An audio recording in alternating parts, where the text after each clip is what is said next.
బ్రహ్మార్పణం. ధ్యానం అనగా తపస్సు. ప్రేమ, భక్తి, ఉపాసన, ధ్యానము ఇవన్నీ పర్యాయ పదములు.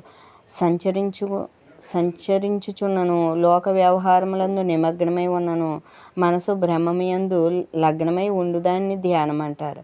అంటే ఇక్కడ ధ్యానం అంటే ఏమిటంటే ఈ మనసుని బ్రహ్మమందు లగ్నం చేయడమే తప్ప ఇంకా ఏదో కాదు అని చెప్తున్నారు. అదే అక్కడ ఉపాసన అయ్యింది, తపస్సు అయ్యిందని చెప్తున్నారు. బ్రహ్మధ్యానమే తపస్సు. తపస్సు వలన సాధించలేనిది ఏమీ లేదు. తపస్సు ఉత్కృష్టమైన ఆధ్యాత్మిక సాధన. ధ్యానమే యోగము. ధ్యానములో సాధకుడు బ్రహ్మము తానుగా ఐక్యతను అనుభవించగలడు. ఇక్కడ ఆధ్యాత్మిక సాధనలో ముఖ్యమైనది ఏమిటంటే బ్రహ్మధ్యానం. బ్రహ్మధ్యానం వలన ఏమైంది? అదే యోగంగా మారింది. బ్రహ్మంలో లీనమైపోయి అక్కడ యోగంగా మారింది. మంచి యోగం అంటే బ్రహ్మంగా మిగలడమే. ధ్యానంలో సాధకుడు బ్రహ్మమే తానుగా మిగులుతాడు. అంటే మనం ఈ ద్వైతంగా ఉన్నాం కాబట్టి ధ్యానంలో ఇంకా ఉన్నది ఉన్నట్టు మిగలడం జరుగుతుంది. రెండవది అక్కడ తొలగిపోతుంది ఆ ధ్యానించిన కాసేపు. అందువలన ఆ ధ్యానించినప్పుడు ఏ స్థితిలో ఉన్నావో ఈ వ్యవహారాల్లో కూడా అదే స్థితిలో ఉండమంటున్నారు. ధ్యానమే తపస్సు, ధ్యానమే యోగము. అద్వైత ధ్యానం. ధ్యానించవలసిన వస్తువే తానుగా అనగా బ్రహ్మము తనకన్నా వేరుగా లేదని తానే సర్వవ్యాపక పరబ్రహ్మం అనేది భావంలో ధ్యానము నిలుపుట అద్వైత ధ్యానము. ఇక్కడ బ్రహ్మము కంటే వేరుగా కూడా నేను లేను, సర్వము కూడా ఎవ్వరూ లేరు అని తెలుసుకుని అందులో నేను ఎంత ఉండగలిగితే అంతా ఉంటే నాకే నా ద్వైతం నశిస్తుందని తెలుసుకుని మనం ఎవరికి వాళ్ళు ధ్యానంలో నిలబడగలగాలి, స్థిరత్వం పొందాలి. అద్వైత ధ్యానంలో త్రిపుటి ఉండదు. సాధకుడు త్రిపుటిని నశింపజేయవలను. సంకల్పాలు కలిగిన పిమ్మట అద్వైత ధ్యానం ఆచరించగలడు. సంకల్పాలు ఒక తొలగిన పిమ్మట అద్వైత ధ్యానం ఆచరించగలడు. అంటే సంకల్పాలు ఉన్నప్పుడు ధ్యానం సిద్ధించదు కాబట్టి అక్కడ అవి మనం ఇవన్నీ వృధా అయినవి, నాకు అడ్డుపడేవని మనం తెలుసుకోవాలి. సంకల్పాలు ఒకదాని తర్వాత ఒకటి వస్తాయి కాబట్టి ఇవి నాకు అడ్డు అని మనమే తెలుసుకోవాలి. అద్వైత ధ్యానంలో ధ్యాత బ్రహ్మము, ధ్యేయ వస్తువు బ్రహ్మము, ఇరువురు ఒక్కరే. రెండు వస్తువులు లేనందువల్ల ధ్యానించవలసిన పని లేదు. సాధకుడు తానే సర్వవ్యాపక నిరాకార పరబ్రహ్మం అనేది భావంలో ఉండుటయే అద్వైత ధ్యానము. ద్వైత ధ్యానంలో ఒక్కొక్క దానికి ఒక్కొక్క మంత్రము కలదు. ఒక్కొక్క దేవతకు ఒక్కొక్క సిద్ధి ఉంటాయి. సిద్ధులు శాశ్వతం కాదు, దైవత్వము కాదు, మోక్ష స్థితియు కాదు. అంటే ఈ సిద్ధుల కొరకు చేసేదంతా నీకు తాత్కాలికమే తప్ప నీకు నిజమైన నీ ఆత్మస్వరూపానికి ఉపయోగం కాదని చెప్తున్నారు. ఎందుకంటే మళ్ళీ సిద్ధుల ద్వారా బంధించబడతాం. ఇక్కడ మామూలుగా బందికానా నుంచి తప్పించుకునే ప్రయత్నం చేస్తూ సిద్ధుల దగ్గర ఆగిపోతే దానికి బంధించబడుతున్నాం. అంటే ఏదైతేనేమి బంధించబడ్డానికి అని తెలుసుకుని ఇది కూడా నాకు నష్టమే. ఇక్కడ ఈ దేహానికి ఈ నామానికే కదా ఈ సిద్ధి, ఇంకా నా ఆత్మస్వరూపానికి ఇది ఉపయోగం లేదని తెలుసుకోవాలి. సృష్టించబడిన దేవతల యొక్క స్థాపనే ఈ సృష్టిలో అశాశ్వతము. వారిని ధ్యానించిన వారు మరణానంతరం వారినే పొందుతారు. ఇది ముక్త స్థితి కాదు, ఇది భక్తి స్థితి. అంటే భక్తి నుంచి ఇంకా పై మెట్టుకు ఎదిగి ఇంకా ఆ పూజించిన దేవుడే నాలో ఉన్నాడని తెలుసుకోవాలి. ఇక్కడే ఆగిపోతే భక్తి దగ్గర జ్ఞానం సిద్ధించదు, జ్ఞానం ఆచరించలేవు. ఎందుకంటే భక్తునికి అక్కడ ఒకలాగా సూచించబడింది శాస్త్రం, జ్ఞానికి ఒకలా సూచించబడింది. భక్తునికి ఎన్నో తెచ్చి నివేదించమని సూచించింది. ఒక జ్ఞానాచరణలో ఉన్నవాడికి నీ ఆత్మనే నువ్వు నివేదించుకొని సూచించింది. అందువలన దాని నుంచి దీనికి మనం ఎదగాలి. ప్రళయకాలంలో కల్పాంతములో ఈ సృష్టించబడిన దేవతలు అందరూ నశింతురు. వారిని ఆరాధించి వారినే పొందినట్టు జీవులు కర్మశేషంతో పాటు అవిద్యలో లీనమై తదుపరి కల్పంలో మరలా శేషకర్మ ఫలానుభవ నిమిత్తము జన్మ ధరించవలసి ఉంటుంది. అంటే క్రమముక్తులు పొందుతారు. మళ్ళీనేమో ఈ క్రిందకు వచ్చి వాడు ఇంకా మిగిల్చుకున్న దాన్ని అనుభవిస్తాడు. ఈ ఆత్మజ్ఞానం అయితే మిగలనివ్వదు. జ్ఞానం అంటేనే కర్మల ఫలితం నుంచి విడుదల అని చెప్తున్నారు.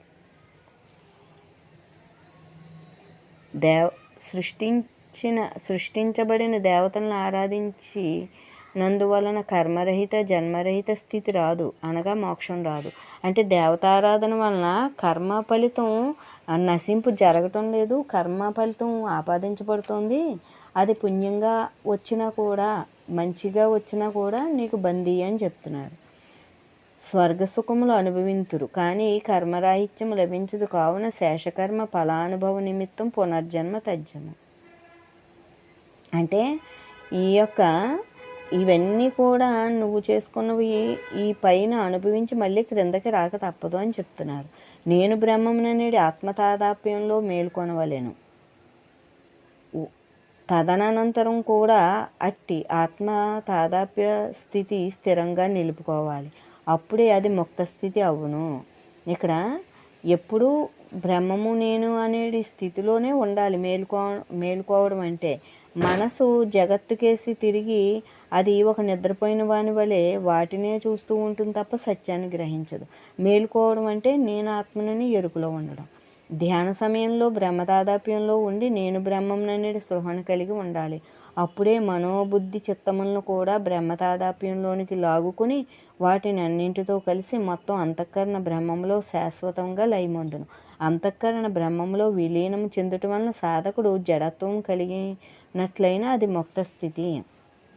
అంటే ఇక్కడ ఈ అంతఃకరణ శుద్ధి చేసుకోగలిగితే నేను బ్రహ్మంననే జాస్తోటి ఒక జపంలాగా మనం అనుకుంటూ పనులు చేయడం వలన ఈ యొక్క బ్రహ్మంలో శాశ్వతంగా లయం పొందుతాడు. అంతఃకరణ శుద్ధి అయ్యి అది కూడా ఇందులో లీనమైపోతుంది. అంటే బ్రహ్మం లేని చోటు లేదు కాబట్టి మనానాత్మని తొలగించుకుని మనం బ్రహ్మంలో లీనమైపోతూ కలిసిపోతూ వస్తున్నాం. బ్రహ్మ తాదాప్యం నుండి నేను బ్రహ్మంనని స్పృహ కలిగి పనిచేస్తూ ఉండాలి. బాహ్య స్పృహ అనగా శరీరం యొక్క స్పృహ, జగత్తు స్పృహ మాత్రమే నశించాలి. అంటే ఇక్కడ నేను బ్రహ్మంన అని దేనికి అనాలి అంటే ఈ శరీరము జగత్తు యొక్క వాటి ఆలోచనని తొలగించుకుందుకి ఏదైతే అయి ఉన్నామో దాన్ని పదే పదే మనం మననం చేసుకుంటే ఉన్న స్థితి మనకు స్థిరపడుతుంది. ఇట్టి సమాధియే ధ్యానము. ఇదే ముక్త స్థితి. అట్టి ముక్త స్థితిని పొందుటకు మాత్రము ధ్యానంలో బ్రహ్మతాదాప్యంలో ఉండి నేను బ్రహ్మంననేది స్పృహను కలిగి ఉండాలి. శరీరము జడముగా ఉన్నను మనసు బ్రహ్మతాదాప్యంలో ఉంచాలి. ఆత్మసాక్షాత్కారం వంటివి ద్వైత ధ్యానంలో ఎట్టి పరిస్థితుల్లోనూ సాధించబడును. ఆత్మసాక్షాత్కారం ద్వైత ధ్యానంలో ఎట్టి పరిస్థితుల్లోనూ సాధించలేడు. ఆత్మసాక్షాత్కారం ద్వైతంలో సాధించలేడు అని చెప్తున్నారు. బ్రహ్మార్పణం. అద్వైత ధ్యానము కొంతకాలం చేసినా చాలదు. అద్వైత ధ్యానము నిరంతరము చెయ్యాలి. అద్వైత స్పృహ నిరంతరం నిలిచి ఉండాలి. శరీరము రాత అనుభవించుచున్నను మనసు అనంత పరబ్రహ్మంలో తాను ఐక్యం చెంది ఉన్న స్పృహలో ఉండాలి. అంటే ఈ శరీరాన్ని ఈ చేసుకున్న రాగద్వేషాలకి పాపపుణ్యాలకి వదిలి తను మనసు మాత్రం తన మూలంలో కలిసి ఉండాలి. ఇది కొంతకాలం చేస్తే అయిపోయేది కాదు. నిత్య నిరంతరం కూడా అదే నేనని కలిసిపోయి ఉండి జీవించడమే అక్కడ ధ్యానం అంటే అని చెప్తున్నారు. మనసు అనంత పరబ్రహ్మంలో తాను ఐక్యం చెంది ఉన్న స్పృహలో ఉండాలి. నేను అందులోనే ఉన్నాననే స్పృహతోటి ఉండాలి. ఇది అంతయు బ్రహ్మం, నేను కూడా బ్రహ్మంనే. అంతా సహజంగా నిర్విరామంగా జరగాలి. ఇక్కడ ఈ జరుగుతున్నదంతా కూడా బ్రహ్మం వల్లనే, బ్రహ్మమే చేస్తోంది అని చెప్పి మనం అక్కడ సాకారాన్ని మనం ఈ శరీరాన్ని కదుపుతూ వెళ్ళడమే. చేసుకునేది వాడు అని తెలుసుకుని చెయ్యడమే. ఇందులకు కొంతసేపు ఒక చోట స్థిరముగా కూర్చున్నట్టు స్పృహను నిలబెట్టుటకు ప్రయత్నించాలి. అది ఏ ధ్యానము. మిగిలిన సమయమంతయు దినచర్య నడుపుచున్నను బ్రహ్మము స్పృహ కలిగి ఉండాలి, అనగా బ్రహ్మనిష్టలో ఉండాలి. ఇది ఏ ధ్యానము. అద్వైత ధ్యానము నిరంతరం చెయ్యాలి. కావున ఒక చోట కూర్చుని ధ్యానములో బ్రహ్మస్పృహను కొంతసేపు కలిగి ఉండాలి. అంటే ఇక్కడ కాసేపు నేను బ్రహ్మమునని ఉచ్చారణ చేస్తూ నేను బ్రహ్మమునని గుర్తులో ఉంటూ తరువాత దేనినైతే స్మరించావో అదే నీవుగా మౌనంగా ఉండడం జరుగుతుంది. అదే ధ్యానం అంటే అని చెప్తున్నారు. ధ్యానంలో ఉండి లేచిన పిమ్మట దినచర్యలో సంచరిస్తున్న అట్టి స్పృహ విడిచిపెట్టరాదు. అంటే ధ్యానంలో ఎలాగైతే స్థితి ఉందో ఏ ఆలోచన రాకుండా ఉన్నది ఉన్నట్లు ఎలా ఉన్నావో ఆ ఉన్నదాన్ని ఉన్నట్లుగా ఉంచుకొని నువ్వు ఈ జగత్తులో ఉండు, ఈ కుటుంబంలో ఉండు అని చెప్తున్నారు. ఉండి లేచిన పిమ్మట దినచర్యలో కూడా అలాగే ఉండాలి. అద్వైత సాధనలో ధ్యాననిష్ట నిరంతరం సాగాలి. కావున దినమంతయు కర్తృత్వం తొలగించి నేను అనే భావంతో దినచర్యను ఆచరించుటే తగిన సాధన. ఇక్కడ రోజంతా కూడా కర్తృత్వం లేకుండా నేను చేస్తున్నాను నా వల్లనే అనకుండా దినచర్యని ఏం చెయ్యాలి అంటే బ్రహ్మమే నీవే చెయ్యాలి. లేచిన వెంటనే మనం ధ్యానించి ధ్యాన స్థితితోటి ఈ యొక్క దినచర్యని మనం ప్రారంభించి ముగించే వరకు గుర్తులో ఉండి నిద్రపోయినప్పుడు బ్రహ్మంగా నిద్రపోయినప్పుడు ఏమవుతుంది అక్కడ నిద్రలో కూడా నువ్వు బ్రహ్మమే అయి ఉన్నావు. 24 గంటలు రోజంతా నువ్వు బ్రహ్మంగానే ఉన్నావు అని చెప్పి అక్కడ లెక్కకు వస్తున్నావు. శరీరములో ఉన్న బ్రహ్మ చైతన్యమును అనగా జీవుడను నేననేటి స్పృహ నుండి అనంతమైన సర్వవ్యాపక చైతన్యం నేను అనేది స్పృహ అభ్యసించాలి. ఇక్కడ మనం ఈ శరీర తాదాప్యం చెంది ఈ శబ్దస్పర్శ రసగంధాదులు నేను అనుకుంటున్నాం. ఇవి అనుభవిస్తూ ఇక్కడే ఇలాగే ఉంటున్నాం. కానీ దీని నుంచి మనం పైకి రావాలి అంటే ఆంతర్యంలో ఎక్కడ ఉండగానే ఇందులో ఉండగానే ఇది నేను కాదు అదే నేను అని తెలుసుకోవాలి. ఉన్న బ్రహ్మమే నేను, ఇది వచ్చిపోయేది, మార్పు చెందేది, చలించేది, అందువలన ఇది నేను కాదని తెలుసుకోవడమే మనం. సాధకుడు నేను బ్రహ్మముననేది భావనిష్టతో దినచర్యలను ఆచరించుట కష్టమే కాగలదు. శరీరములు అనేకములు కర్మలయందు నిమగ్నమై కర్మ చేయుచున్నను నేను బ్రహ్మముననేది ఆత్మనిష్ట మనసునందు నిలుపుట ఆరంభ దశలో కొంత కష్టమైన వీలు కుదిరినప్పుడు కొంతసేపు నేను బ్రహ్మం అనే ధ్యానం అభ్యాసం చేయాలి. అంటే మొదట్లో కష్టమే, కళ్ళకు కనిపించేది మనసు కనిపించేది కాకుండా ఈ రెండింటికి అతీతమైన అవ్యక్తమైన దాన్ని నేను అని నువ్వు గుర్తుంచుకుని చేయడం కష్టమే, కానీ అభ్యసించగా అది సులువు అవుతుందని చెప్తున్నారు. ఇప్పుడు సహజమైపోయింది మనకి. ఇటు ధ్యానముచే బ్రహ్మభావము స్థిరపడి దినచర్యలో శరీరము రోజంతా ఉన్నను మనసు బ్రహ్మభావమును విడువదు. రోజంతా లౌకిక కర్మలు ఆచరించును. బ్రహ్మనిష్ఠయందు స్థిరపడిన మనసు ఒక చోట కూర్చొని ధ్యానము చేయనప్పుడు ప్రాపంచిక విషయములపైకి మళ్ళదు. అంటే ఇక్కడ స్థిరపడినప్పుడు మనసు ఇంకా బ్రహ్మభావంతో పనులు చేస్తున్నప్పుడు ఈ లౌకిక వ్యవహారాలు బ్రహ్మాన్ని మర్చిపోకుండా చేసినప్పుడు ధ్యానం ఈజీగా మనకి వెంటనే ఆసనంలో కూర్చోగానే సిద్ధిస్తుంది. ఈ కర్మల్లో మనం బాగా మిళితమైపోయినప్పుడు ధ్యానం సిద్ధించడానికి మనకి ఆలస్యం అవుతుంది. అందువలన ఇక్కడ నువ్వు ధ్యానం చేసినప్పుడు ఎలా ఉన్నావో అలాగే కర్మలు చేయాలి. కర్మలు చేస్తున్నప్పుడు బ్రహ్మంగా ఉన్నప్పుడు ఏమో ధ్యానంలో కూర్చోగానే నీ స్థితి నీకు అందిపోతుంది. ఎందుకు విడవలేదు, నీ స్థితిని విడవకుండా అన్నీ నిర్వహించవు కాబట్టి నీ స్థితిని పట్టుకోగానే మళ్ళీ అందులో కలిసిపోతున్నావు. అది మధ్యలో ఈ దేహ విధులన్నీ కూడా మనని దూరం చేస్తాయి కాబట్టి నువ్వు దూరం అవ్వకు, నువ్వు దూరం అవ్వకుండా నువ్వు ఉండు అని చెప్తున్నారు. బ్రహ్మార్పణం అనంత పరబ్రహ్మ స్వరూపమైన అమ్మకి నమస్కరిస్తూ మనం బ్రహ్మ విద్యాభ్యాసం చేసుకుంటున్నాం. కారణ శరీరం నశింపు, వాసనాక్షయము, మనోనాశనము, ఆత్మ సాక్షాత్కారం, అమనస్క స్థితి ఏకకాలమున సంభవించును. అదే మోక్షము. అంటే లోపల ఏది అడ్డుపడుతుందో అది తొలగిపోవడం, లోపల ఏది అయితే కనిపించకుండా సత్యం ఉందో అది మనకి తెలియబడ్డం, నేను ఆత్మస్వరూపాన్ని అని తెలియబడ్డం, ఇవన్నీ ఏకకాలంలోనే జరుగుతాయి. అదే మోక్షస్థితి అంటున్నారు. ఇందుకు సాధకుడు ముందుగా ఆత్మజ్ఞానమును అనగా నేను బ్రహ్మమును అను జ్ఞానమును అభ్యసించి నిరంతరం బ్రహ్మనిష్ట అలవర్చుకుని అద్వైత ధ్యానం చేయాలి. అద్వైత ధ్యానంలో నిష్ట లభించగానే పై అంశాలన్నీ లభించి ముక్తి లభించును. అంటే ధ్యానం వలన ఈ వాసనాక్షయం జరగడం, ఆత్మసాక్షాత్కారం జరగడం అన్నీ జరిగి నిన్ను నువ్వు తెలుసుకొని నీది కాంది నువ్వు వదిలిపెట్టడం జరుగుతుంది. కనుక ముక్త స్థితి అనేది మనకప్పుడు అనుభవం అవుతుంది. అద్వైత ధ్యానంలో పరిపక్వతయే మోక్షము. కావున ముముక్షువులైన సాధకుడు ఆత్మజ్ఞానం అభ్యసించి అద్వైత ధ్యానం ఆచరించుట కంటే ముక్తికి వేరు ఉపాయం లేదు. ఇక్కడ ఎవరైతే మోక్షకాంక్ష ఉందో అట్టి సాధకుడు ఆత్మజ్ఞానాన్ని అభ్యసించి దాన్ని ఆచరించి తరించాలి తప్ప ఇంక వేరే మార్గం లేదు అంటున్నారు. ఎందుకంటే ఉన్నది ఒక్కటే, ఆ ఉన్నదాన్ని తెలుసుకుందికి అదే తానై అక్కడ నడవలసిందే, ఇంకా వేరే మార్గం లేదు.